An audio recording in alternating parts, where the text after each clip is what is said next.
সরকার পতনের এক দফা দাবিতে বিরোধী রাজনৈতিক দল ও সংগঠনকে নিয়ে জাতীয় ঐক্য গঠনের ডাক দিয়েছেন বিএনপি মহাসচিব মির্জা ফখরুল ইসলাম আলমগীর। শুক্রবার রাতে গণমাধ্যমে পাঠানো এক বিবৃতিতে তিনি এই আহ্বান জানান।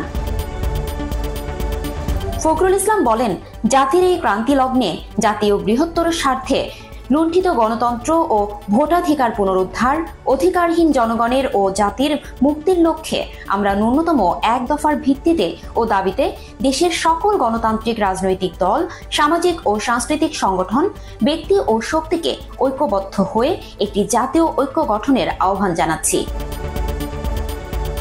তিনি আরো বলেন, আমরা বিএনপির নেতৃত্বে যুগপৎ আন্দোলনের শরিক দল ও জোট, বাম ডান সকল রাজনৈতিক দল, বাংলাদেশ জামায়াতে ইসলামী সহ অন্যান্য ধর্মভিত্তিক ও সকল ইসলামী রাজনৈতিক দল এবং রাজনৈতিক সংগঠনের প্রতি জাতীয় ঐক্যের আহ্বান জানাচ্ছি।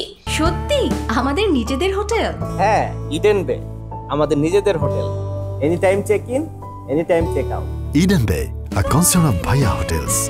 জাতীয় ঐক্যের এই ঐতিহাসিক ঘোষণা ও দলিল দেশ এবং জাতির মুক্তি ত্বরান্বিত করবে ইনশাআল্লাহ। বিবৃতিতে বিএনপি মহাসচিব বলেন, সময় ও যোগাযোগ প্রতিবন্ধকতার কারণে বিবৃতির মাধ্যমে সম্মতি প্রদান করা যেতে পারে।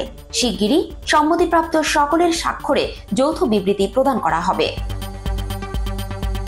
2023 সালের জুলাই থেকে বিএনপি, গণতন্ত্র মঞ্চ, 12 দলীয় জোট, জাতীয়তাবাদী সমমনা জোট, গণতান্ত্রিক বাম ঐক্য, Gono Odhikar Parishad, liberal democratic party LDP, Gonoforum, people's party, labour party NDA, Chhatra Odhikar সংরক্ষণ পরিষদ প্রভৃতি সংগঠন সরকার পতনের এক দফা দাবিতে যুগপৎ আন্দোলন শুরু করে।